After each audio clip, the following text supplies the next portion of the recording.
não sei a escritura, né? Mas vamos começar no livro do Êxodo, no capítulo 1, verso 15, depois o capítulo 2. Mensageiro da paz, irmão Hamilton. Chamava Mensageiro da Paz a revistinha. Lembrou? Mensageiro da Paz. Eu não fui assembleano não, mas eu andei por lá. Aqui está. Êxodo, capítulo 1, verso 15. E o rei do Egito falou às parteiras das hebreias, das quais o nome de uma era Sifra e o nome da outra Puá. E disse: quando ajudardes no parto as hebreias e as virdes sobre o assento, ou as virdes sobre o assento, se for filho, matai-o. Mas se for filha, então viva. Porque a menina hebreia ia, digamos, casar com o egípcio e formar uma nação egípcia. Os hebreus iam casar com as suas irmãs da raça deles, ia fortalecer a nação judaica, os hebreus lá em Goze, dentro do Egito. Matando os hebreus, ia só ter moça. Com quem que eles iam casar? Com os egípcios. Veja o plano ousado do diabo. E as parteiras, porém, temeram a Deus e não fizeram como o rei do Egito lhes dissera. Antes conservavam os meninos com vida. Então o rei do Egito chamou as parteiras e disse-lhes: por que fizeste isso, que guardastes os meninos com vida? E as parteiras disseram a Faraó: é que as mulheres hebreias não são como as egípcias, porque são vivas e já têm dado à luz os filhos antes que a parteira venha a elas. Portanto, Deus fez bem às parteiras, e o povo se aumentou e se fortaleceu muito ao trabalho dessas duas mulheres aqui. As egípcias são espertas. A gente, quando chega lá para matar as crianças, elas já deram a luz. Essa história fez com que a nação crescesse. Você percebe que a atitude correta de uma pessoa pode mudar o quadro de uma nação inteira? Essas duas aqui mudou o quadro, fez a nação hebreia crescer. E aconteceu que, como as parteiras temeram a Deus, estabeleceu-lhes casas. Então ordenou Faraó a todo o seu povo, dizendo: todos os filhos que nascerem lançareis no rio, mas todas as filhas guardareis com vida. Foi-se um varão da casa de Levi, e casou-se com uma filha de Levi, e a mulher concebeu e teve um filho, e vendo que era formoso, escondeu-o 3 meses. Não podendo, porém, mais escondê-lo, tomou uma arca de juncos, e a betumou com betume e pés. E pondo nela o menino, e pôs nos juncos à borda do rio. E armando o menino, postou-se de longe para saber o que lhe havia de acontecer. E a filha de Faraó desceu a lavar-se no rio, e as suas donzelas passavam pela borda do rio. E ela viu a arca no meio dos juncos, e enviou sua criada e a tomou. E abrindo-a, viu o menino, e eis que o menino chorava, e moveu-se de compaixão dele e disse: dos meninos dos hebreus é este. Então disse a sua irmã, a filha de Faraó: irei eu a chamar uma ama das hebreias, que crie este menino para ti? E a filha de Faraó disse-lhe: vai. E foi-se a moça e chamou a mãe do menino. Então lhe disse a filha de Faraó: leva este menino e cria-mo, eu te darei teu salário. E a mulher tomou o menino e criou-o. E sendo o menino já grande, ela o trouxe à filha de Faraó, a qual o adotou, e chamou o seu nome Moisés, e disse: porque das águas tenho tirado. Essa moça, irmã de Moisés, vai lá e traz a mãe, que era a mãe dela, que era a mãe de Moisés, e foi, e recebeu um salário e criou Moisés dentro da casa do inimigo. Você percebe que o próprio diabo estava ali, e Moisés debaixo da barba dele, e ele não sabia quem era Moisés. Aonde o menino se escondeu? Na casa do inimigo, na casa de Faraó, e criado pela filha de Faraó, ainda deu um salário para a mãe de Moisés, criou o menino. Você percebe? Quando Deus esconde essas coisas de Satanás, ele não sabe aonde está.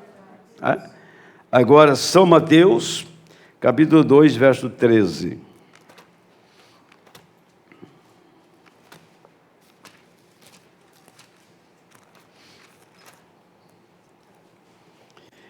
E tendo eles retirado, eis que o anjo do Senhor apareceu a José em sonho, dizendo: levanta-te e toma o menino e sua mãe e foge para o Egito, e demora-te lá até que eu te diga, porque Herodes há de procurar o menino para o matar. E levantando-se ele, tomou o menino e sua mãe de noite e foi para o Egito. E esteve lá até a morte de Herodes, para que se cumprisse o que foi dito da parte do Senhor pelo profeta, que diz: do Egito chamei o meu filho. Senhor nosso Deus, nós queremos pedir a bênção do Senhor sobre o que nós lemos nesta manhã e sobre aquilo que o Espírito do Senhor nos inspirou a falar nesta manhã, para uma pequena audiência aqui presente, sabendo, Senhor, que isso pode atingir muitos outros que não estão presentes aqui. Pedimos que a doce e preciosa unção do Teu Espírito esteja conosco neste lugar. Unja-nos para o seu serviço, receba nosso louvor e adoração. Receba, Senhor, a nossa vida diante da sua face, em sacrifício vivo para o seu santo serviço. Oramos em nome do Senhor Jesus Cristo. Amém. Pode sentar, amados. Quero abordar isso aqui. Eu fiz bastante comentários sobre a terceira parte das 70 semanas de Daniel, que ela é temerária. Temerária. O profeta, ele viu em 33, e esta visão ele diz sobre o nazismo e o fascismo. Nazismo na Alemanha, fascismo na Itália. Adolfo Hitler e Mussolini na Itália. E quem governava a Rússia naquela ocasião, de 33 a 1952, foi Joseph Stalin. Então, Joseph Stalin tomou o nazismo e o fascismo e transformou em comunismo. O profeta tinha citado o nome desses homens antes que eles estivessem em ascendência. E o nazismo, o fascismo e o comunismo. Agora o profeta, nas 70 semanas de Daniel, ele diz que tudo terminará em romanismo. Então, dois ismos, fascismo e nazismo, veio um terceiro, que é o comunismo, que está agora ao redor do mundo. Até o rei Charles é comunista, lá na Inglaterra. Agora vai manifestar, então é o tempo de aflorar, por uma permissão de Deus. Na América do Sul, nós estamos, acho que um país ou dois só que não são comunistas hoje, não é? No caso, o Brasil, entre aspas, né? E mais uma aí, eu não tive. Uruguai. Só. O resto está nessa coisa que estão vendo aí. E todos eles chegam na miséria. Todos eles chegam num estado miserável, como está chegando a Argentina, Venezuela e o Peru. Agora, o que acontece é que isso tem que ser assim, diz o profeta, que o mundo se tornará romano. Mas antes, quando o profeta disse que o comunismo será destruído, então nós vimos a queda do muro de Berlim, que Wojtyła foi lá e derrubou aquele muro, lembra? Que foi o Papa Wojtyła. Era João Paulo, né? O nome dele, nome de guerra dele lá. Aí então, teve uma abertura também do comunismo para a democracia na Rússia. Foi no tempo de um presidente chamado Gorbachev. Ele deu uma abertura naquilo ali. Mas você vê que a coisa veio fechando. A nação mais democrática do mundo é a América e hoje ela é de esquerda. Você vê que a coisa vem fechando. E o mundo tem que chegar nesta posição, tem que chegar a ser um socialismo disfarçado, tornar-se comunismo, porque para ser introduzido o romanismo, o povo tem que estar numa situação difícil para aceitar a proposta romana. Isso está na página 16 desta mensagem, que eu não vou passar por ela, senão eu prolongo muito o meu assunto nesta manhã. Mas eu quero ler algumas coisas chocantes nesta manhã, que é o assim diz o Senhor. Me parece que não há como fazer com que o povo se desperte, eles se posicione. Eu falei ontem, lá em Guarulhos, na década de 80, eu vim para a mensagem, bem no comecinho dos anos 80. Eu cheguei na mensagem, só tinha 2 grupos da mensagem no Brasil, que era Goiânia e Curitiba. Goiânia, com Joaquim Gonçalves Silva, Curitiba, com Manuel Pontes. Era o grupo da ressurreição isolada e Goiânia. Quando eu saí de Goiânia, tem cidade no Brasil que tinha 17 grupos, como tinha o Campo Grande. Como hoje, em São José dos Campos, deve ter de 5 a 8 grupos naquela cidade. Eu cheguei em Guarulhos em 1999. Fiz um trabalho numa emissora de rádio, fiz um programa de rádio, evangelizei Guarulhos e fui para a praça de Guarulhos. Eu pegava essa igreja aqui, muitos estão aqui, foram comigo, eu locava ônibus e colocava toda essa igreja dentro do ônibus e ia fazer um trabalho num clube chamado Guarulhão. Não sei quantas vezes eu fui lá. Então ia essa igreja e mais os que me acompanhavam pela rádio. Assim levantei a igreja em Guarulhos. Cheguei a batizar mais de 100 pessoas em Guarulhos. Guarulhos hoje está com uma meia dúzia de grupos. Alguns vizinhos da minha igreja. Você percebe que aonde você leva a genuína palavra, Satanás via outra coisa por trás para desvirtuar, para fazer com que aquilo seja quebrado e dividido. Agora, qual a afirmação do irmão Branham? A mensagem, o arrebatamento. Ele diz assim: porém ninguém se colocava perante um profeta, porque ele era absolutamente a palavra de Deus. Ele era aquela palavra em seu dia. Você tem visto Deus refletir.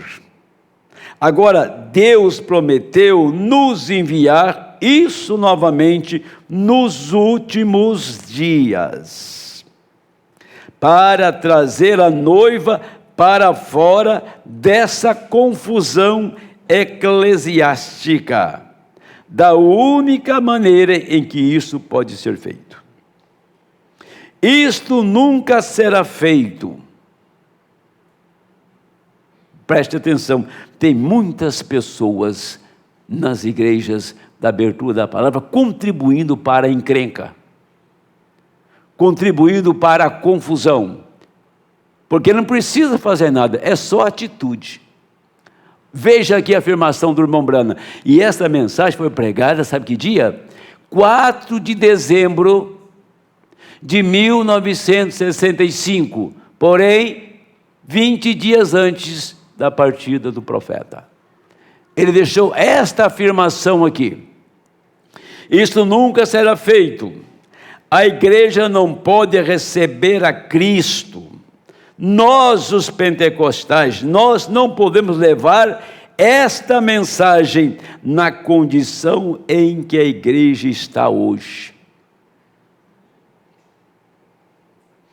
Como vamos cumprir o tempo do fim na condição em que eles estão hoje?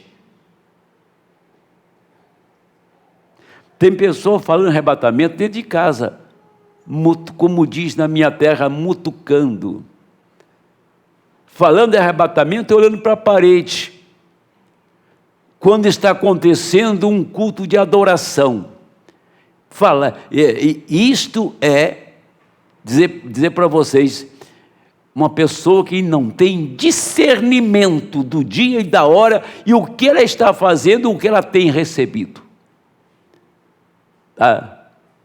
Ela tem comido na mesa do grande rei, e achando que está comendo na favela.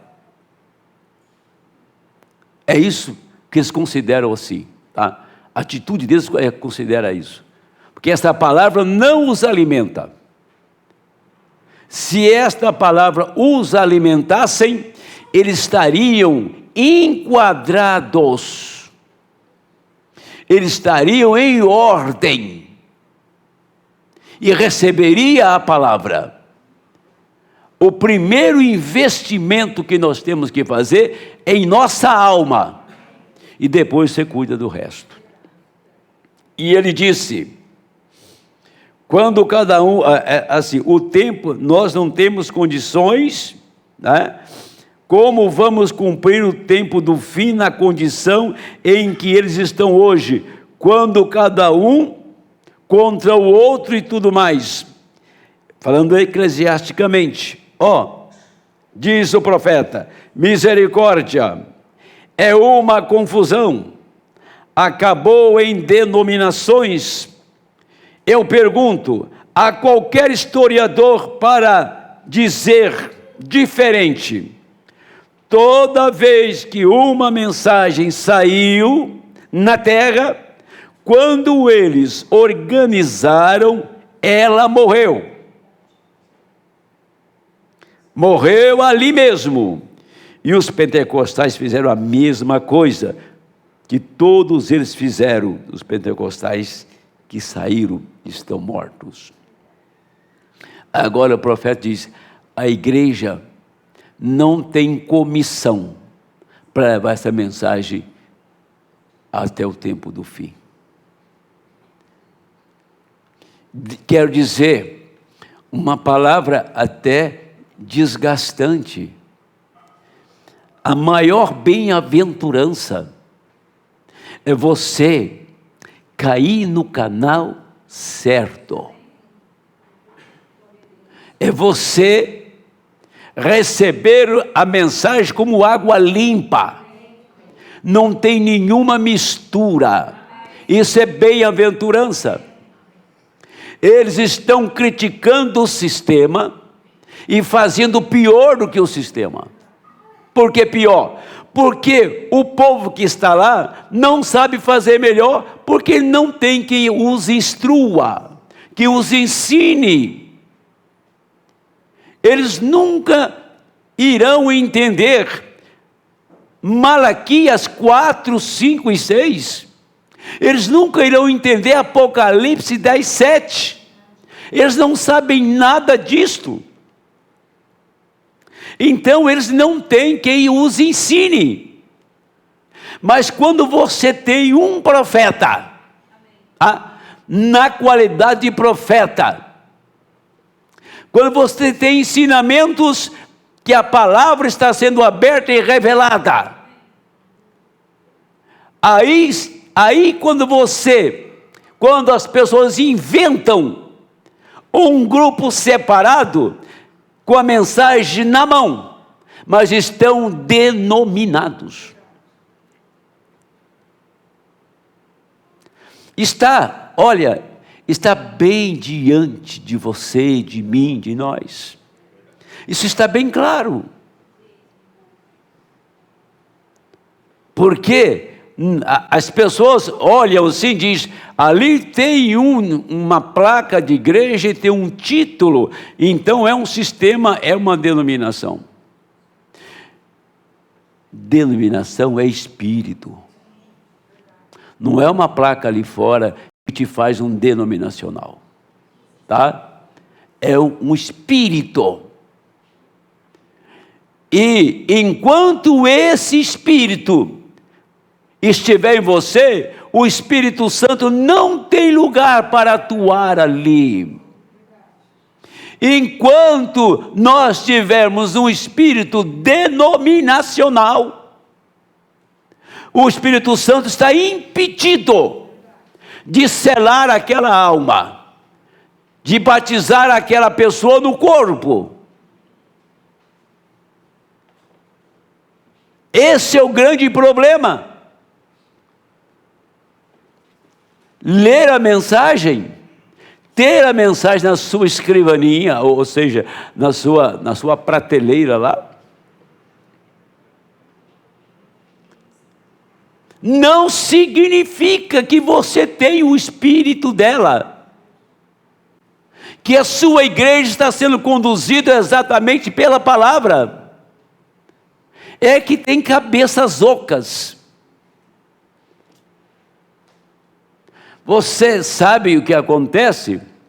Quem faz um festival, faz um barulhão no galinheiro, é quando uma barata passa correndo assim, e as galinhas disputam ela e fazem um barulhão. Acho que aquilo é uma grande coisa. Mas se fosse uma águia, não dava nem confiança para aquilo. É por isso, vocês me entendem? É por isso que tem muitos ouvidos recebendo coisas que não é da mensagem, mas é em nome da mensagem. Porque se é uma águia, tem a visão celestial, ele tem discernimento exatamente daquilo que está ouvindo. Tem pessoas que falam até com certa eloquência da abertura da palavra, né? Só vai convencer os indoutos. Mas tem um agente no eleito chamado Espírito Santo, que sabe que aquilo não está fechando. Tem coisas loucas por aí. Todos que saem agora vai para um sistema chamado Aperte o Play. Todos que saem. Não gostou do pastor? Lá no Aperte o Play não tem pastor. Tá? Se você não gosta de pastor, vai para lá. Não se encaixa.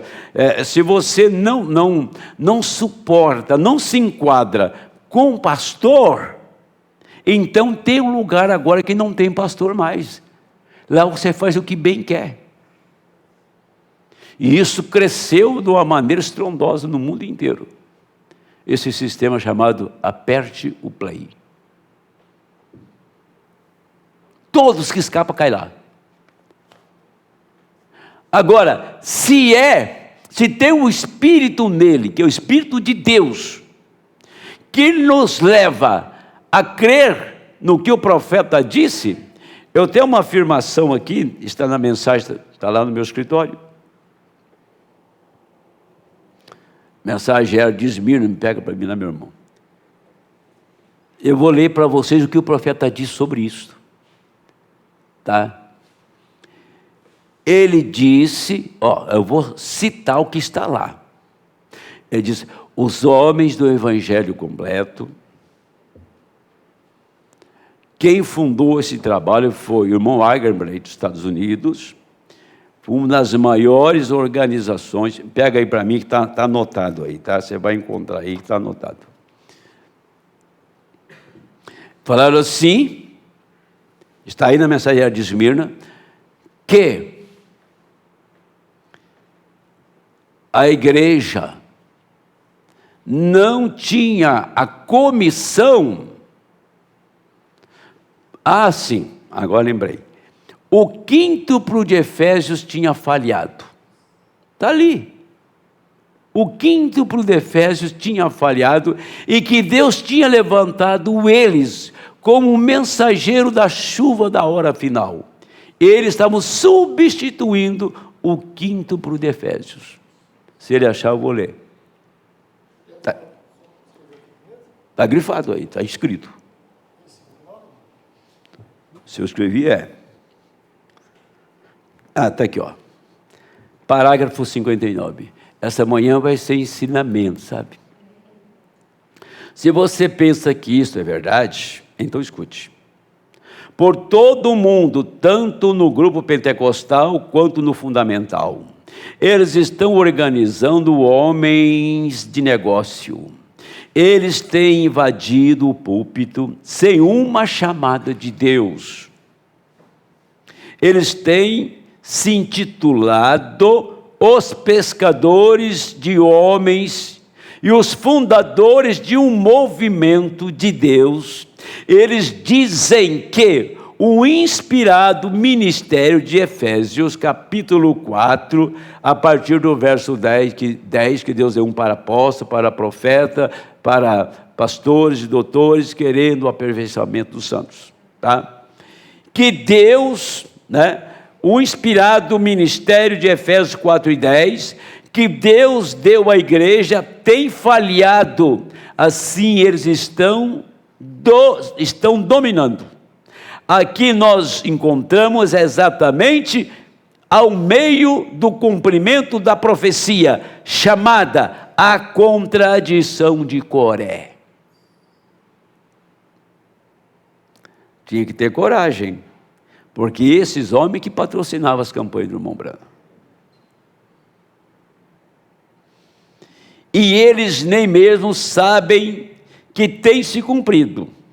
Eles continuam cegamente pregando experiência em lugar da verdade.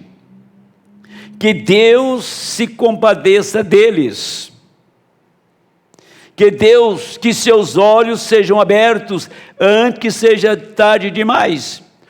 Escutem-me.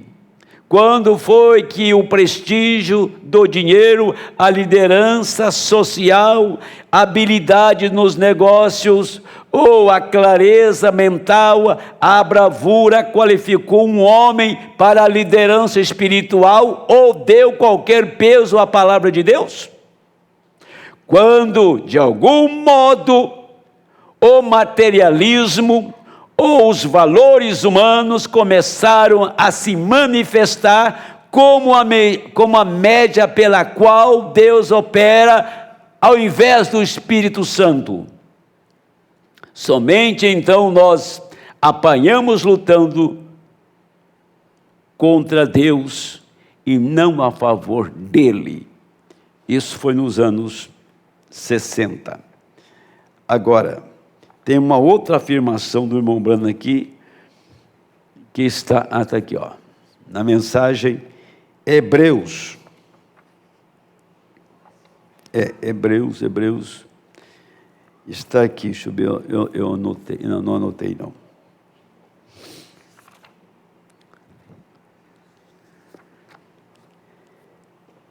Ele disse o seguinte, irmão Branham. Não é isso aqui não. Eu tenho que ler o que eu anotei.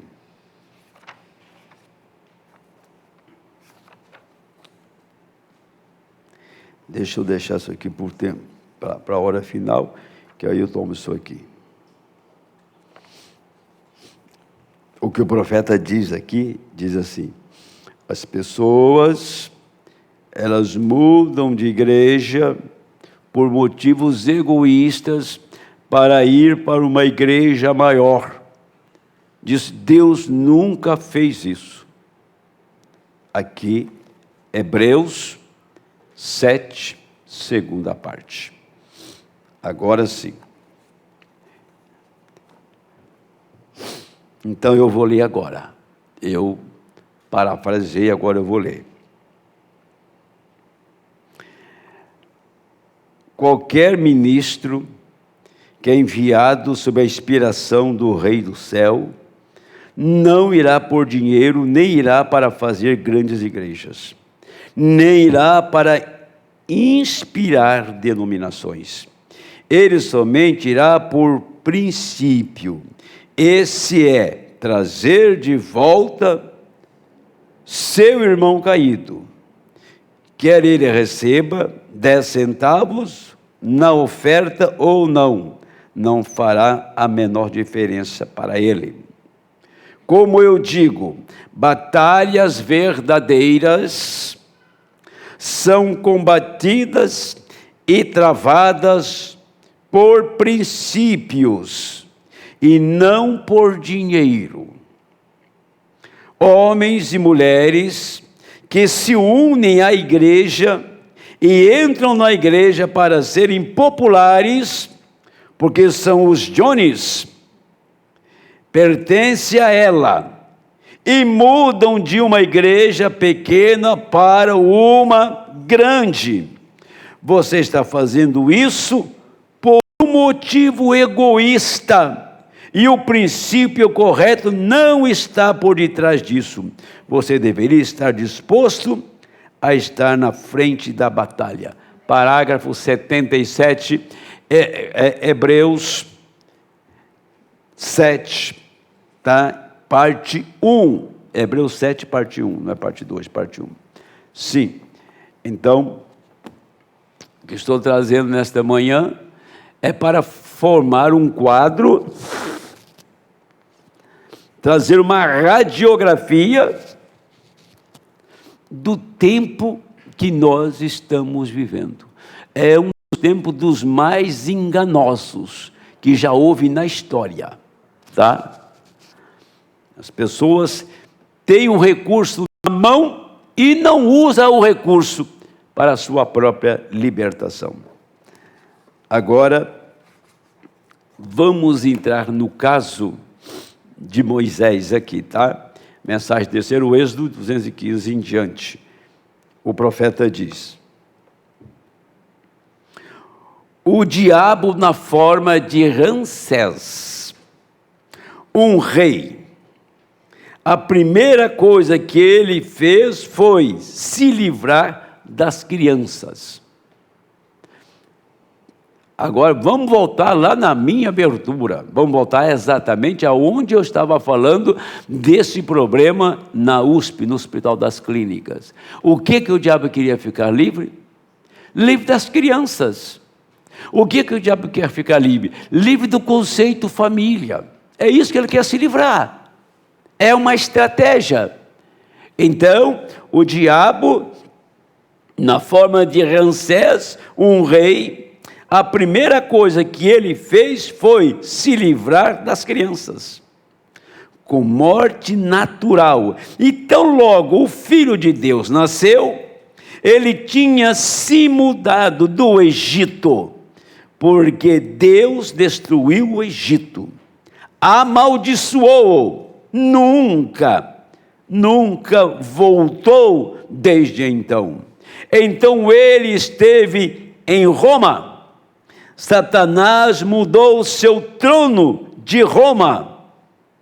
E a primeira coisa que Roma fez para destruir isto, para destruir tudo isto, para obter e ter certeza, o diabo naquele sistema romano tentou destruir o quê? O Filho de Deus, para começar, o mesmo diabo.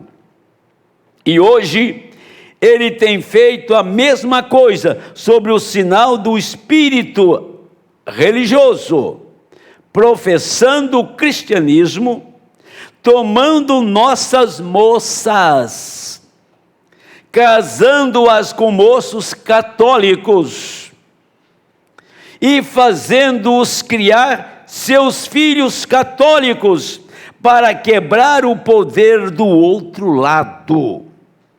Aí está seu demônio, aí está seu diabo, sentado sobre 7 montes, usando coroas tríplices, simplesmente espertalhão e astuto, inteligente, intelectual, como a serpente, a semente da serpente, seus filhos usando as mesmas técnicas intelectuais.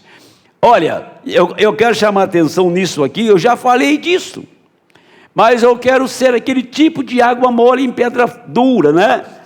Talvez resolva o problema de com cabeça dura. No Egito ele tentou matar o homem, que era o pivô de Deus.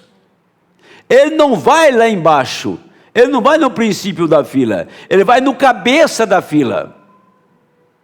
Ele não foi lá em Arão e nem em Joquebede, que eram 2 levitas que trouxeram Moisés.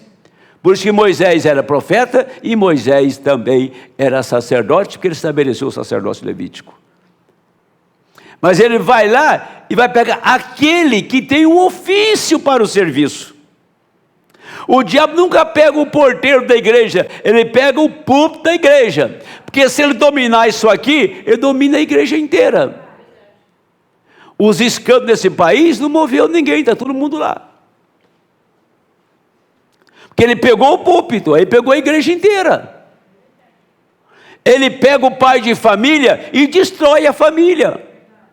Agora, um pai de família, uma mãe, devia ter senso suficiente e vergonha na cara de pegar uma criança de 4 anos, que não sabe o que é a mão direita e a esquerda, e trabalhar com aquela criança até chegar agora aos 8 anos, e já é uma criança homossexual. Está aí na tela, não vou mostrar porque essa tela aqui não é lixo. Uma criança de 8 anos, homem, se vestindo como mulher, de cabelinho pintado, que a mãe trabalhou desde os 4 anos para ser aquilo. Está rompendo do outro lado. É uma moça, casa com um moço católico. Que tipo de filho ela vai ter? Qual é o católico que quer ouvir essa mensagem? Que quer guardar essa mensagem? Qual o católico que quer submeter a palavra? Qual é a pessoa no sistema religioso que quer esta mensagem? Ninguém quer. Acabou. Então, quando estamos falando de casamento, tem casamento que está diante dos seus olhos que faliu, que complicou tudo. E outra coisa, não tem remédio. Esse é um câncer do diabo que vai corroer até o fim.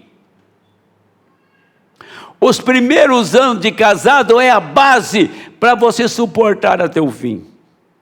Falei em casamento, começo a pregar e lembro de uma coisa aqui e volto no assunto. Sabe o que o profeta falou de casamento? Quer ver? Se tiver aqui, eu vou ler para vocês verem. Aqui, ó. O casamento é nobre, mas deveria ser iniciado com muita oração e reverência. Quem precisa ouvir não está aqui. Quem precisa ouvir não está aqui. Deve estar dormindo. E o amor genuíno por aquela mulher vos ligará para sempre. O que ligares na terra, eu ligarei no céu. Quando você descer a rua lá, e pode ser que ela tenha ficado velha, grisalha e cheia de rugas, mas aquele mesmo amor que você tinha por ela, quando ela era uma jovem, bela mulher, você ainda o terá. Seu hipócrita. Você pode ficar com os ombros curvados, careca, e com a face enrugada, e tudo mais, mas ela te amará exatamente como você era quando se punha com os ombros largos e cabelos encaracolados. Se isso for realmente de Deus, isso vai funcionar. Eu tenho uma boca e uma voz, você tem uma boca e uma voz, para dizer não e dizer sim, depende do que você libera. Pois se você está olhando para o tempo, quando você tiver cruzado o rio além, quando você saltar de volta novamente ao jovem, homem e mulher, para viver juntos para sempre. Aquela é a promessa eterna de Deus. Ele disse que Ele faria isso, e não somente aquele. Nós chegaremos isso em um minuto. Ele diz que do outro lado do rio, você vai cruzar com a sua verdadeira, genuína esposa, tão bela como jamais você pensou, para nunca mais perder a beleza, e ele também. Agora aqui, você está, muitas pessoas aqui me viram envelhecer. Irmão Voneu, me viu de cabelo preto, há muitos anos atrás. Agora estou aqui, pregando com a mesma força, com muito mais experiência, para falar para esta igreja. Se houver um tempo, você vai murchar, você vai envelhecer, os seus dentes irão ficar salientes, mas o seu casamento permanecerá lá para a eternidade, se é que foi Deus que uniu.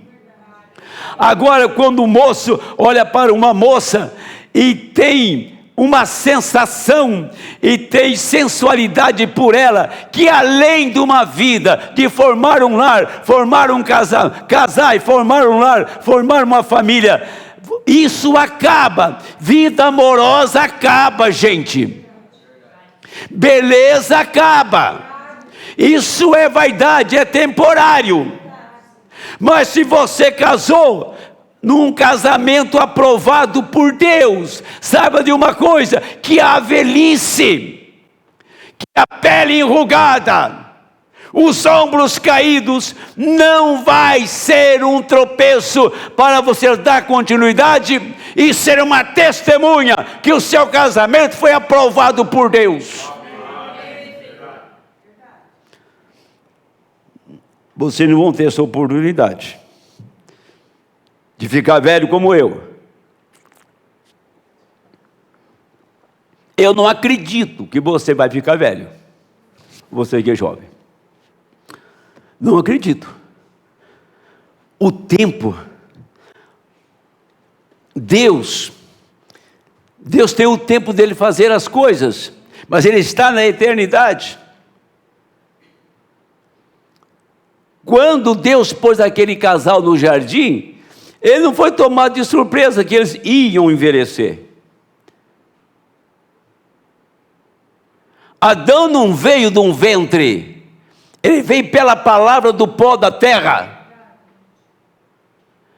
Mas ele morreu como se morre uma pessoa velha que vem através do ato sexual, porque ele admitiu aquilo. E ele chegou à sua esposa e teve um ato com ela, como teve a serpente.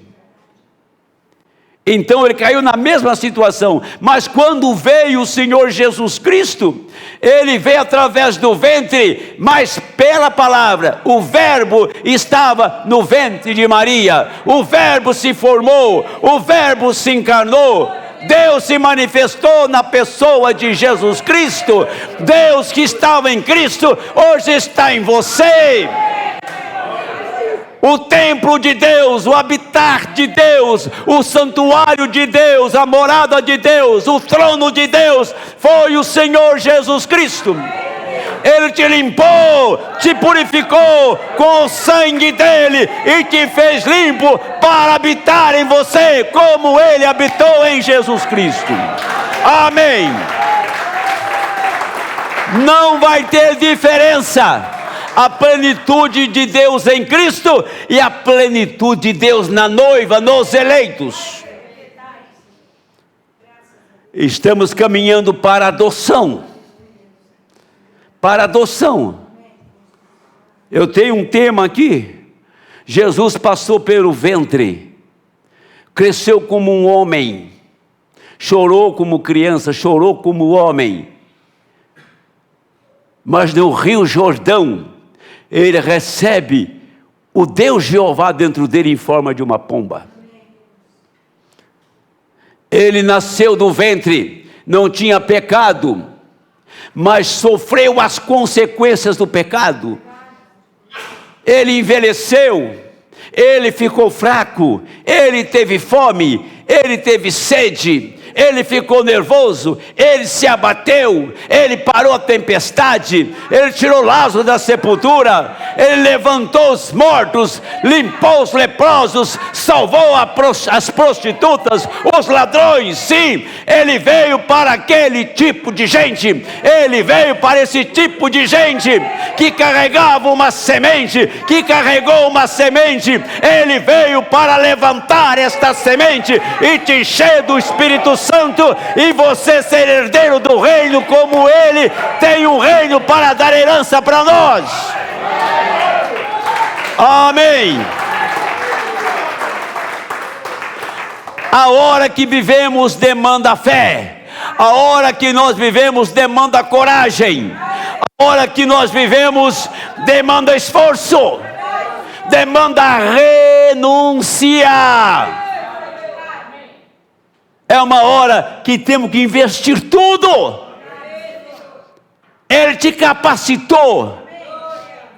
Ele pôs ferramenta na sua, na minha mão, capaz de você vencer o diabo. E a ferramenta é a palavra.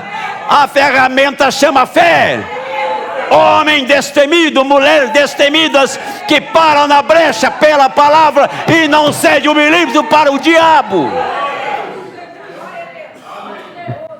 Ou é uma igrejinha morna, que não sabe o que está fazendo, que tem um pastor contador de história. Aqui não se conta história não, aqui se prega, aqui se ensina. Se quiser contar história, nós vamos para outro departamento, mas aqui não é lugar de história. História contemporânea. Bater a mão nas costas e formar personalidades. Personalidade aqui é Cristo. Deixa eu continuar isso aqui. Depois que a vaca vai para o brejo, depois que o prejuízo está computado, aparecem salvadores. Por que não apareceu antes? Por que não chegou na hora antes do acidente?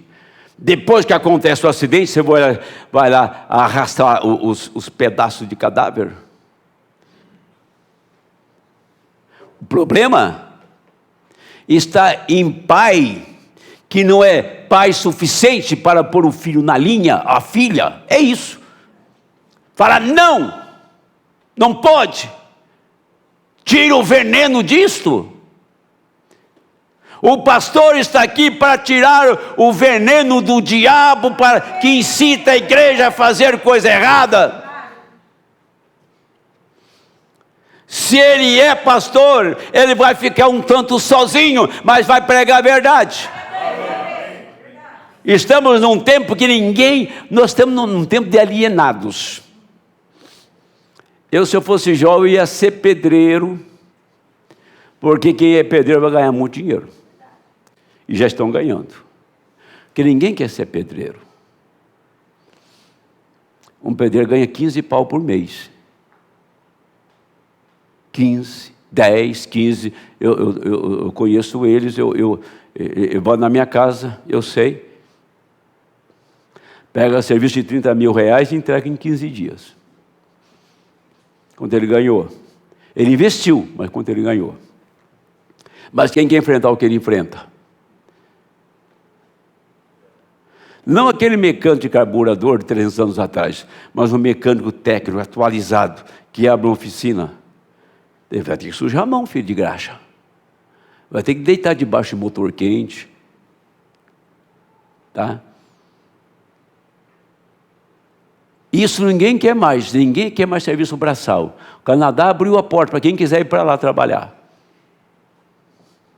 A Marinha abriu a porta de 18 a 40 anos, quem quiser trabalhar. Serviço braçal na Marinha já entra como cabo. Por quê? Porque você é influenciador digital. Por que eu vou ficar na internet monetizado e ganhar um trocado? Só com o dedinho ali e dormindo. Que geração que não vale nada. Que é isso? Falou de enfrentar o batente, canela para quem tem. Não menosprezando grandes profissões como médicos, meu genro que está ali, que trabalha em 2 empregos, pós-graduado em enfermagem, o irmão Ira que está seguindo a carreira de dentista, né? Mas você tem que trabalhar, dedicar e procurar ser bom naquilo que faz. Eu tenho um princípio, sabe por que eu parei de estudar música? Chegou um ponto da música que eu não consegui mais dedicar minha vida de músico e nem dedicar a vida de pastor. Falei, se eu tiver que parar, eu paro de tocar. Eu paro de estudar música e vou trabalhar com um ministro. Deus me levantou como pastor, eu tive que parar de estudar para não sacrificar a igreja. Porque eu não queria ser um músico catador de tecla. Ou eu sou um bom músico, um bom pianista, que sempre gostei de piano, eu não seria nada. Eu parei. Não se faz coisa pelo meio, se faz completo, dedica, perde o couro das costas, investe a sua vida naquilo. Você tem que ter uma visão, tem que ter um horizonte que você quer atingir. Isso demanda luta, demanda trabalho. Nós temos uma visão. A nossa visão não é terrena, é celestial. A nossa visão não é permanecer nesse corpo velho e ir para a sepultura. A nossa visão é estar na primeira ressurreição. A nossa visão é Cristo, é a palavra. Agora, é nisso que nós estamos investindo. Olha, qualquer aborrecimento, qualquer enrosco, a gente chuta para fora, tira do caminho, mas vai em frente. Não deixa nada te atrapalhar, não deixa nada te segurar. Deixa o caminho livre e segue. Aí você vai amontoando. Abraão saiu, trouxe o pai com ele, trouxe Ló. Não vai dar certo isso. Lá, um certo tempo, o pai de Abraão morreu. Melhorou um pouco, né? Terá morreu. Depois Ló arrumou uma encrenca com ele, né? Eles ficaram tão ricos que o rebanho não cabia num lugar só. Aí Ló arrumou uma encrenca. Os pastores de Ló arrumou uma confusão. Pastor de Ló. Não foi Abraão que arrumou confusão. Uma boa mensagem, não? Abraão não arrumou confusão com os pastores de Ló. Foi os pastores de Ló que arrumou confusão com Abraão. Abraão chegou, vem cá, escolhe para que lado você quer ir. Ló olhou assim, rapaz, as campinas de Sodoma tem muita água e tem uma pastagem verdinha para criar meu gado. Outro lado, o sol estava assim, tremendo, era só deserto. Se ele tivesse respeito com o tio dele, disse: meu tio, vou dar essa pastagem para o senhor, vou dar essa campina toda irrigada, e eu vou aqui para o deserto. Era um divisor, para cá deserto, só areia, e para cá, vou para cá, porque Abraão deu a escolha para ele, para ver qual é o espírito dele. Deus nos coloca exatamente assim, você vai ter que escolher, é você que escolhe. Eu escolhi servir a Deus, eu escolhi isso que eu estou fazendo aqui, você escolheu ser cristão, então ser cristão, seja um cristão verdadeiro, não seja pela metade, seja um cristão à estatura completa, à medida de Cristo.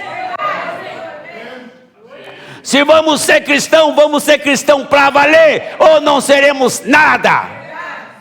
Aí o moço foi lá para as campinas, Abraão foi para o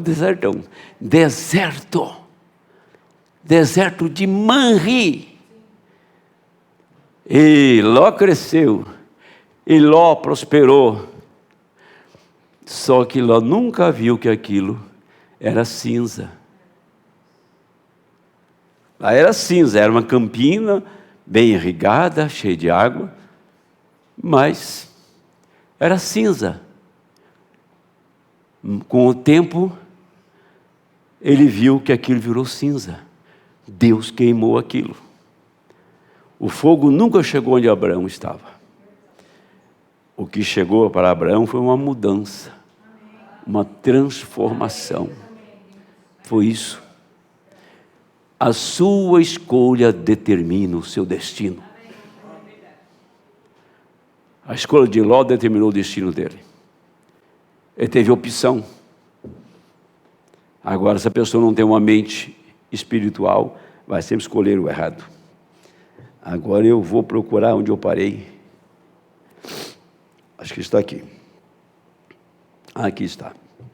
Então eles mataram os filhos. Nas outras 2 vezes, eles mataram os filhos com o quê? 2 vezes. Uma vez no Egito,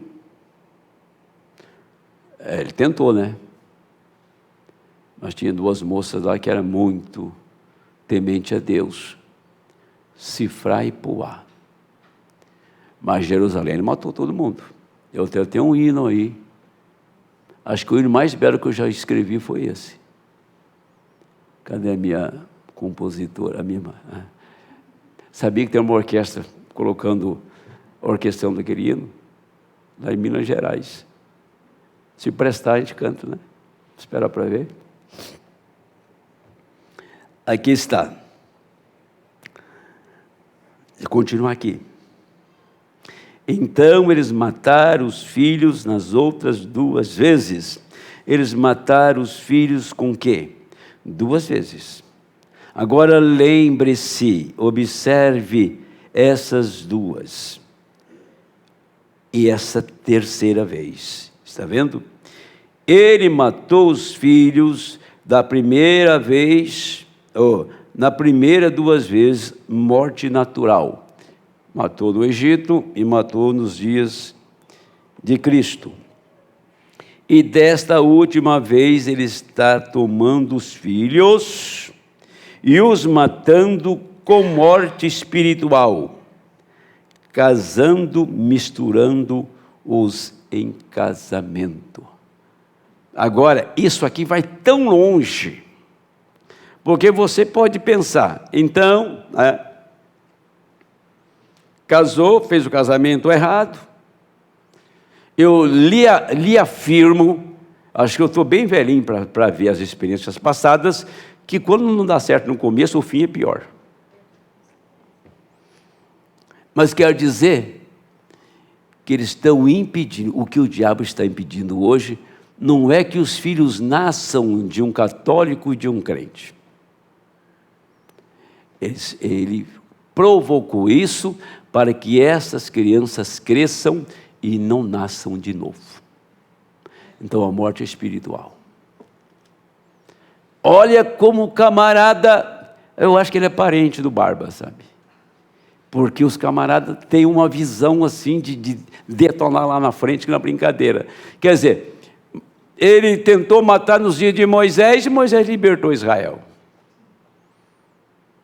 Tentou matar nos dias de Cristo e não pegou, e Cristo foi para o Calvário, e eu estou aqui pregando por causa do sangue dele. Você está adorando porque o sangue dele te redimiu, te resgatou, e você é um verdadeiro adorador. É um salvo, cheio do Espírito Santo. Agora disse, olha, lá no Egito não deu certo, e lá em Jerusalém não deu certo. Agora eu vou mudar minha tática. Eu vou fazer com que cristãos casem com descrentes e criem uma família fora da palavra. Eu vou impedir que eles nasçam de novo, porque o novo nascimento é a chave para você atingir o céu. Você não pode chegar no céu sem um novo nascimento. Quem não nascer de novo não entrará no reino e não verá o reino. Então a chave é o novo nascimento. Ele cruzou o caminho e impediu que você e que esta geração nascesse de novo. Mas quando o diabo arquitetou isto, Deus tinha você escondido debaixo das suas asas. Satanás te procurou desde criança. Satanás me fez ser alcoólatra. Bebi mais que toda a gente que mora em São Paulo. Mas não foi o suficiente, eu estou vivo aqui. Satanás levou você lá para a esquina, e você foi prostituir, não te segurou lá. Te levou lá para o bar para ser um alcoólatra, não te segurou lá. Satanás fez você fazer muitas coisas erradas, e você teve casamentos errados, causou 1, 2, 3 vezes, mas um dia ele cruzou o seu caminho e acertou a sua vida. Não tem jeito, tem uma semente que o diabo não descobre, tem uma semente que ele não sabe quem ela é. Esta semente é Cristo. Esta semente é a palavra. Deixa a palavra atingir a sua alma, e você será um outro homem, uma outra mulher, e tudo muda para você. Tem uma semente que o diabo não alcança jamais. Você nasceu predestinado, eleito para receber Cristo, receber a palavra, viver a palavra e ser testemunha da palavra. Aguenta aí que eu vou ver isso aqui. Bom, eu queria chamar aqui um pessoal que viveu comigo nos anos 70, 74, até 82. Passar um filme para vocês verem. O terror que eu fui.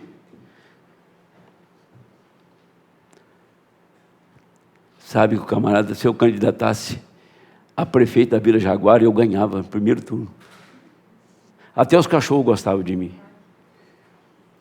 Toda tranqueira, todos os bêbados da Jaguar que jogavam futebol, que fazia bagunça, que passava a noitada fora, que brigava o mês inteiro, aquele povo gostava demais de mim, era o diabo. Eu era procurado, chamado para ir para fazer as arruaças com eles. Vi 38 assim, só treque na minha cara, assim, só para estourar o meu miolo. Estou vivo aqui, pregando, 40 anos agora pregando este evangelho. Dezenas de vidas, centenas de vidas libertas.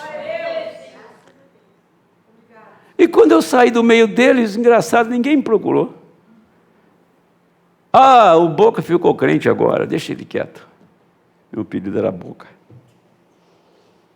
Até hoje ainda esse nome corre por lá. Porque o besta aqui, agradeço a Deus por uma irmã que eu tive. Uma irmã que eu tive, que o Senhor já chamou, muitos conheceram ela. Aquela irmã foi muito sábia. Ela queria que eu fosse para a igreja, mas se convidasse, ela perder tempo. Mas eu nunca neguei um favor para ela. Você me leva para a igreja com o seu carro, porque o meu está quebrado? Eu sempre fiz isso. E aquilo foi o fim. Comecei a frequentar uma igreja da Universal no tempo, lá por volta de agosto, setembro. Em dezembro, é um homem livre. Eu me lembro que coisa boa, sabe? Que um camarada novo. Eu jejuava todos os dias, de segunda a domingo, das 6 da manhã até o pôr do sol. Não teve cigarro, não teve cachaça, não teve nada que resistisse àquilo. Fiquei livre. Aquilo foi um resultado excelente. Passava o dia todo trabalhando, eu trabalhava em metalúrgica, era torneiro mecânico. Não era ferramenteiro ainda não. Estava lá. E saía, moçada, para tomar cachaça para almoçar. Eu ia ler a Bíblia debaixo do torno. Sabe, eu tive uma decisão assim, acabou, tchau. E acabou tudo, acabou a amizade, acabou a bebida, acabou o cigarro, acabou tudo, terminou. 30 dias estava livre. Quando Deus opera, você dá lugar para Deus trabalhar, você se rende a Deus e coloca sua vida na mão dele, nada pode te deter. Eu não acredito, eu vou falar bem claro, eu não acredito que uma pessoa vai morar debaixo da ponte porque ele foi desfavorecido pela sociedade, ele é preguiçoso. Tem mercado de emprego aí. Eu saí da minha terra com 18 anos, conheci uma casa dentro de São Paulo, nem sabia se São Paulo era redondo quadrado, cheguei aqui e estou aqui. Vivi sem pai, vivi sem mãe, vivi que na vacina. Eu comia a hora que dava e o dia que dava, o que eu sabia fazer. É você ser determinado, é querer fazer. Nós temos um bando de alienado, preguiçoso, que enfia a cara nas drogas, vai debaixo da ponte e depois recebe favor do governo. Ruma uma fazenda aí, fecha com cerca elétrica e ruma máquinas agrícolas para trabalhar lá, acerta tudo isso. Então, eu não sou político não, para sair desse assunto. Então eles mataram os filhos assim.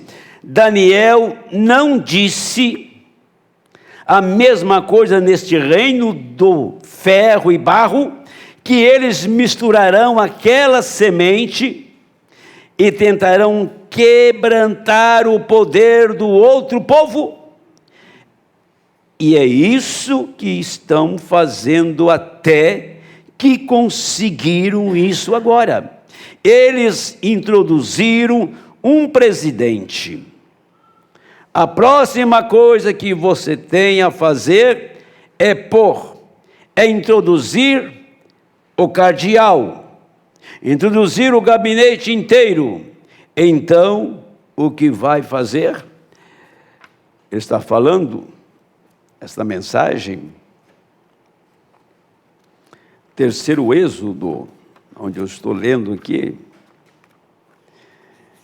deixa eu ver isso aqui, 63. Ele está falando que os Estados Unidos nunca teve um presidente católico. Desde Abraham Lincoln, foram todos cristãos. E o primeiro presidente não cristão foi John Kennedy. A primeira coisa que John Kennedy fez quando entrou na presidência, ele tirou a matéria da escola chamada religião. Não se lia. Na América, a vida inteira, a primeira matéria, abrindo a aula, era uma matéria da Bíblia. Era ler a Bíblia, aquele trecho. Então os americanos cresceram ensinados a ler a Bíblia, guardar a palavra. John Kennedy foi lá e removeu isto. Agora, teve um homem que chamou Eisenhower, e o outro que chamava Khrushchev. Khrushchev reuniu com eles na reunião das Nações Unidas, falando com Eisenhower. Eisenhower significa ferro, Khrushchev, barro, é isso? E Khrushchev tirou o sapato do pé, olhou para Eisenhower, bateu o sapato na mesa e disse: se isto é igreja, ela tem que começar a apanhar, porque vocês não têm vergonha. Isso ficou registrado, está aí para quem quiser ver na internet, está lá ele com o sapato na mão, batendo na mesa. Ferro e barro. Ferro, catolicismo. Barro, comunismo. Esses dois sistemas não dão liga, tá? Isso estava no dedão dos pés. Começou com a cabeça de ouro Nabucodonosor, desceu para o peito, prata, foi para o bronze, ferro e barro. O reino de Nabucodonosor, que era babilônico, medo-persa, grego, e termina tudo em romano. Agora desceu até os dedos. E para falar sobre isso, leia comigo Apocalipse, que você vai ver um acontecimento aqui. Apocalipse capítulo 16, verso 17. E o sétimo anjo derramou sua taça no ar, e saiu grande voz do templo do céu e do trono, dizendo: está feito. Houve vozes, trovões e relâmpagos, e um grande terremoto, como nunca tinha havido, desde que há homem sobre a terra. Tal foi este grande terremoto. No Quênio Sabino, um grupo de pastores, o irmão Branham pegou uma pedra, atirou no ar. Quando a pedra desceu, voltou num redemoinho. E perguntaram para o irmão Branham o que isso significa. Ele disse: em 24 horas o juízo vai cair na costa oeste. Dia 27 de março de 1964, deu um terremoto no Alasca de 9,2 na escala Richter. Não houve tanta morte, que caiu numa região de gelo. Mas a cidade de Anchorage foi destruída. E diz o profeta: esse terremoto vai desencadear todos os demais até o afundamento de Los Angeles. E ela está prontinha para ser afundada, tá? Aqui está este cumprimento. Enquanto o ferro e o barro não se misturam, catolicismo e comunismo, agora vem a pedra cortada sem mãos da montanha e atinge o pé da estátua. Quando a estátua é atingida no pé e os reinos são destruídos aqui, então a noiva faz o contrário. Ela começou em Éfeso, lá embaixo na base, no pé, e hoje ela está na mente de Deus. Ela é a cabeça, ela é a mente do Senhor.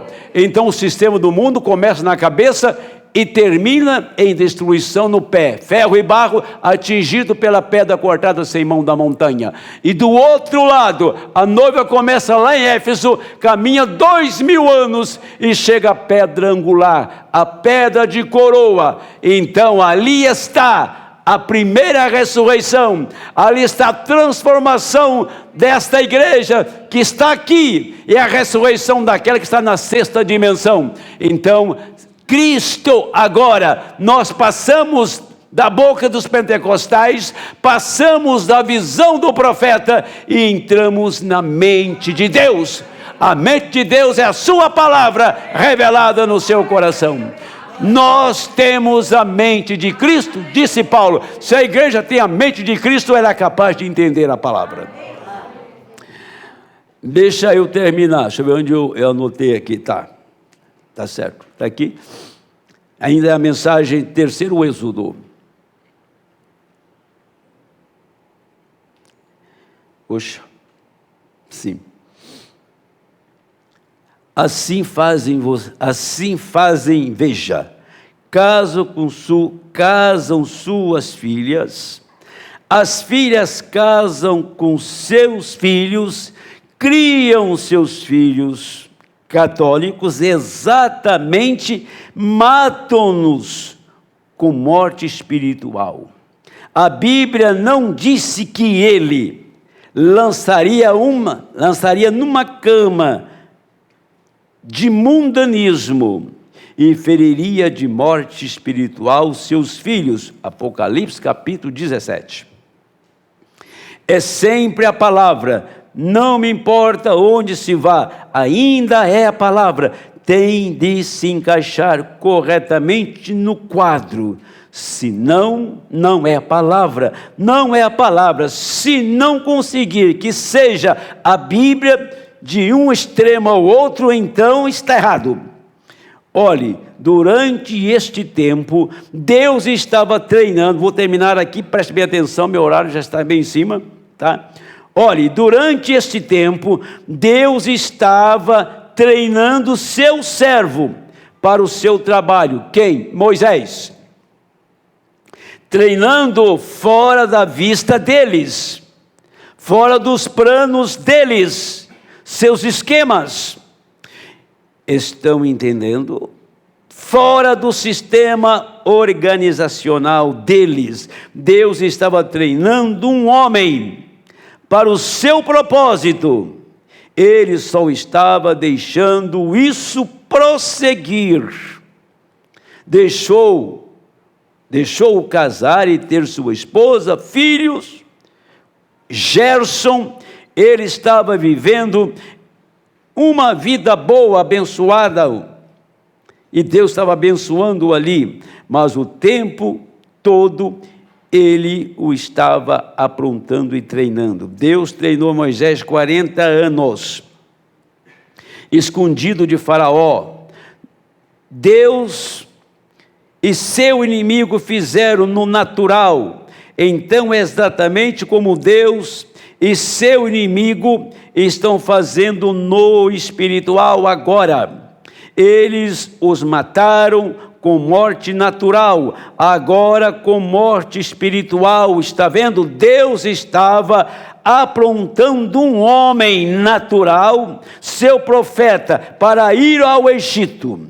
E Satanás estava aprontando um Ramsés, seu homem natural. Veja, aprontando um homem natural. Qual era a finalidade? Para matar ou unir todos os egípcios e hebreus e fazer com que ainda os servissem. O trabalho de Faraó era esse: unir hebreus e egípcios, mas escravizar os hebreus. Era uma visão natural de Faraó. Do outro lado, lá no deserto de Midian, estava Deus preparando o seu homem para arrancar aqueles eleitos das mãos de Faraó. Você percebe o que está acontecendo exatamente agora? Há uma visão natural. E parece que está tudo misturado. Mas a igreja do Deus vivo não mistura com o mundo e nem com a incredulidade. Deus está preparando esta igreja escondida para tirá-la daqui sem que o mundo saiba. Deus está preparando esta igreja para ir embora. Ela será arrebatada como está escrito, e o mundo nada saberá. Moisés chegou no Egito, era uma escravidão do inferno, era um lugar terrível, e aquele homem não usou uma ferramenta para brigar, usou a palavra, chamou as pragas, chamou água em sangue, chamou piolhos, chamou pulgas, chamou gafanhotos. Era a palavra. A noiva não tem uma bomba atômica, ela não tem uma metralhadora, ela tem a palavra para parar todo o sistema do diabo. É a palavra. O homem não vive só de pão, mas de toda a palavra que procede da boca de Deus. Jesus não tinha uma arma, mas ele podia parar o mar. Ele não tinha uma arma, mas podia tirar Lázaro morto há 4 dias da sepultura. Esse Deus vive nesta manhã, nesta igreja. Amém. O poder da ressurreição é tão bom hoje como foi naqueles dias no cemitério de Betânia.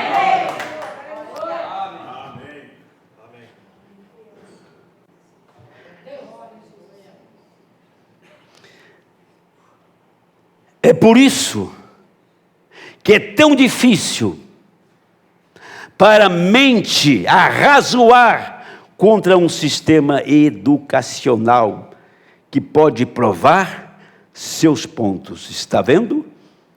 Isso mesmo.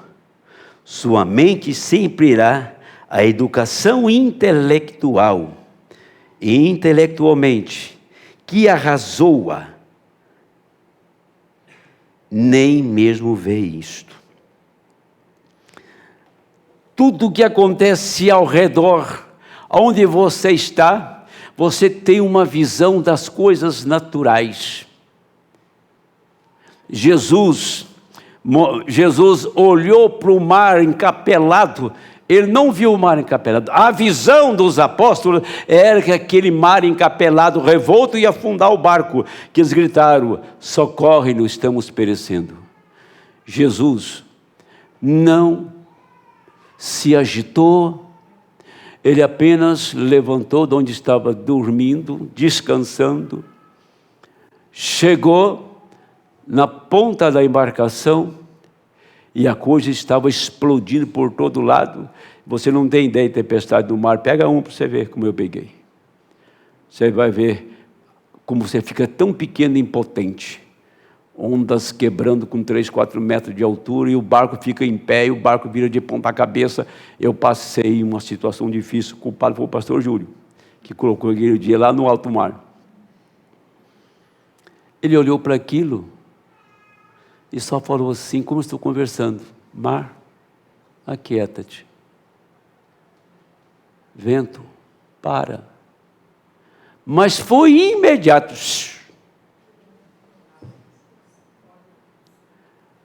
Ele disse para eles depois: por que vocês não fizeram isto? Homens de pouca fé. Então eles eram capazes de fazer. Só que eles ficaram com medo, amedrontados com o quadro, com a situação aterrorizante, um horror naquela hora. O quadro de hoje é um horror, é aterrorizante. O que vamos fazer com as nossas crianças diante dessa programação diabólica da chamada ideologia de gênero? Simplesmente é um mar encapelado. Moisés e 2 milhões de pessoas atrás dele e o mar na frente. Ele não tinha outro recurso. Era apenas falar. O mar teve que ouvir Moisés. O mar teve que ouvir a Cristo. O vento teve que ouvir. O homem morto na sepultura teve que ouvir. Jesus Cristo é o mesmo ontem, hoje e eternamente. Ele ouvirá qualquer alma piedosa, qualquer pessoa selada com o Espírito Santo. Ele te ouvirá como ele ouviu o Senhor falar, como ele ouviu Moisés falar, como ele ouviu Josué falar naquele dia, ele te escuta da mesma maneira.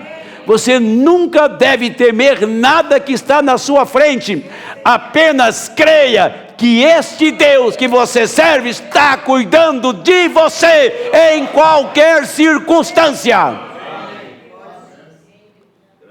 Se eu não crer nisto, então eu deveria ter vergonha de ter um título de pastor, pegar essa Bíblia, descer do púlpito e vender pipoca na rua. Mas eu creio na palavra, ela é tão boa como foi naquele dia, o haja de Deus, haja e apareceu, haja esquilo estava ali, 5 mortos ressuscitados. O profeta chegou por uma menina muda e surda, numa audiência de 10.000 pessoas, pediu silêncio para as pessoas, curve suas frontes, chegou para aquela pequena garota e falou assim baixinho: espírito mudo e surdo, sai dela. Em Tulsa, disse para a audiência: agora vocês podem levantar a cabeça, fale com a menina agora, ver se ela responde para você. Ela escuta e ouve. Não é o quanto você grita, é o quanto você crê. Não é o quanto você grita, é o quanto você recebe a palavra, tá? É isso, é o quanto você crê. Fé é algo que a ciência jamais vai explicar. A ciência vai até onde Deus permite, mas quando ela chega a um ponto, a fé entra e a ciência nada mais pode fazer. Então me explica. Josué estava numa guerra terrível, calculou: olha, o inimigo é muita gente, e eu vou ter que ter quase mais um dia para vencê-los. O que eu vou fazer? Vai escurecer, e os meus homens vão dispersar, e o inimigo vai aproveitar. Ele disse: tem uma solução. Olhou bem para o sol e disse: você diz, não, o sol é parado. Eu falo o que diz a Bíblia: sol, para-te aí. Virou e olhou para a lua do outro lado e disse: lua, detenha-te no vale de Ajalon. A Bíblia diz que o sol parou por quase um dia inteiro. Quando o último inimigo estava morto, Deus prosseguiu com o dia. Foi este homem que pôs Israel na terra prometida, tá? Estamos falando de uma experiência que parou tempestade, que trouxe criação pela palavra. Estamos falando de uma experiência da palavra vivendo, não um sermão apenas para empolgar as pessoas, mas a palavra vivendo e se manifestando em nosso meio, tá? Há um poder de ressurreição agora mesmo, onde ele está dentro de ti. Vamos ficar em pé, vou ler uma escritura aqui. Amós capítulo 8, verso 11.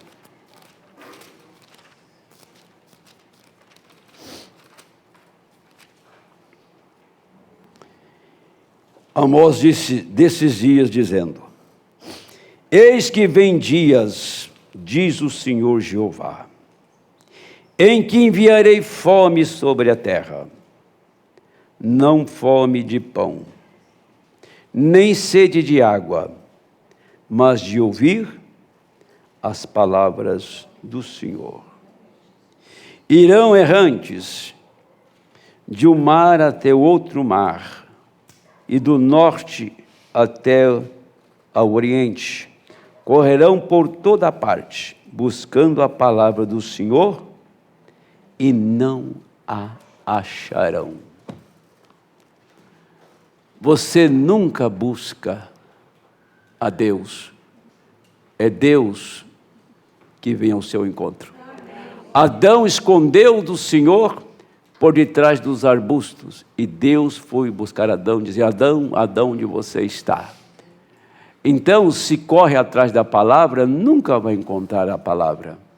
Mas se tem uma semente aqui, se tem aqui uma plataforma para receber o sinal do céu, ele virá. Você é tipo de uma torre que recebe sinal. Essa torre é uma semente, palavra na sua alma. Quando Deus fala, então ela escuta porque tem um receptor da palavra. Deus fala e você escuta. Você não precisa de intérprete. O Espírito Santo é o seu próprio intérprete. Deus abençoe até 5 horas da tarde.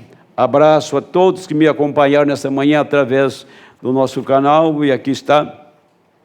Irmão João Batista justifica a sua ausência de sua família, pois tiveram que levar sua filha Isabela no médico porque não amanheceu bem. Senhor Deus, nós te agradecemos por esta manhã. Ontem à noite eu pensava no que ia falar nesta manhã. Senhor, a gente não é capaz de passar todas as informações, mas aquilo que o Espírito Santo achou que era necessário, ele transmitiu.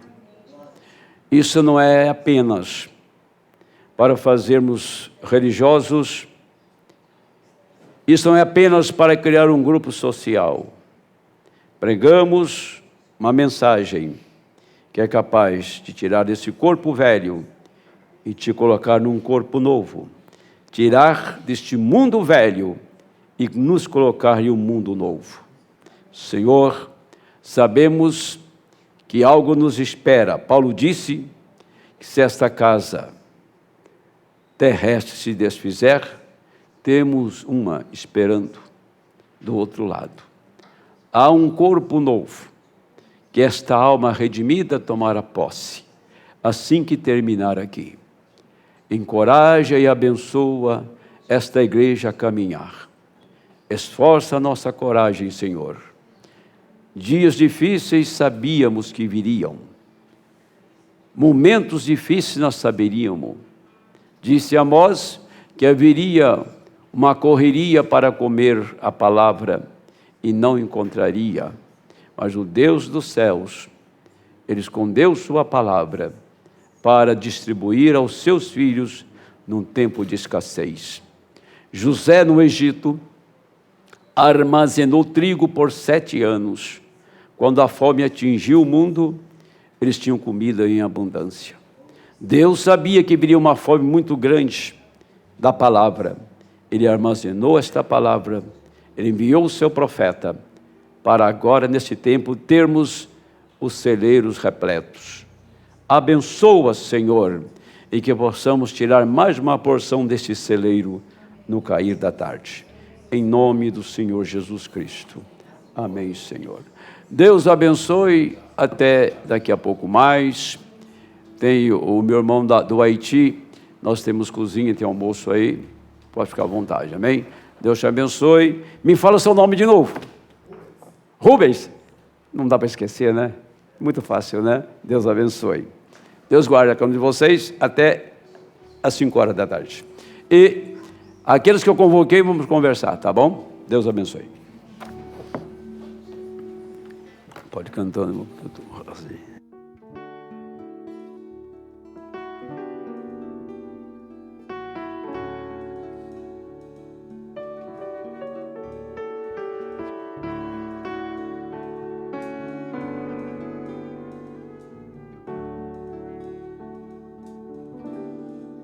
Finalizar este caminho,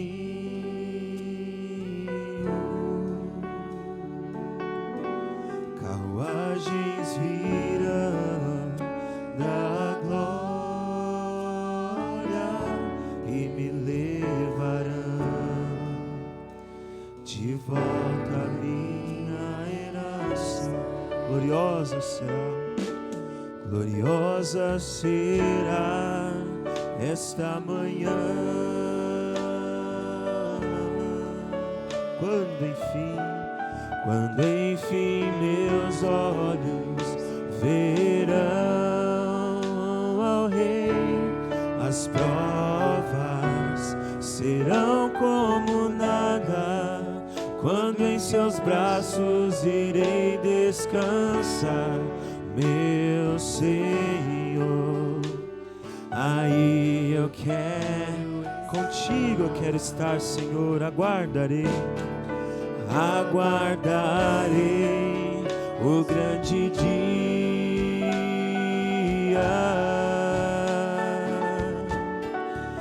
As provas não me deterão. Ele me escolheu, foi sua eleição que me fez um vencedor. Nada impedirá que eu chegue a este lugar. Um dia regressarei, um dia regressarei à minha herança. Meus olhos verão a glória de sua majestade, a terra de liberdade. Numa manhã chegarei, este mundo deixarei, voltarei ao meu lar. Mais uma vez, um dia regressarei, um dia regressarei à minha herança. Meus olhos verão a glória de sua majestade, a terra de liberdade. Numa manhã chegarei, este mundo deixarei, voltarei ao meu lar. Aguardarei o grande dia, aguardarei o grande dia.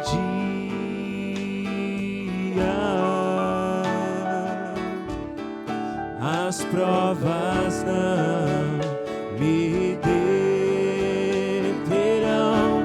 Ele me escolheu, foi sua eleição que me fez um vencedor. Nada impedirá que eu chegue a este lugar. Aleluia. Um dia regressarei à minha herança. Meus olhos verão a glória de sua majestade, a terra de liberdade. Numa manhã chegarei, este mundo deixarei, voltarei ao meu lar. Um dia regressarei à minha herança. Meus olhos verão a glória de sua majestade, a terra de liberdade. Numa manhã chegarei, este mundo deixarei, voltarei ao meu lar,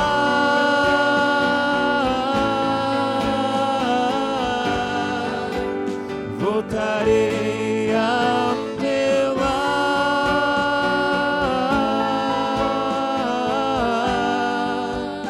voltarei ao meu lar.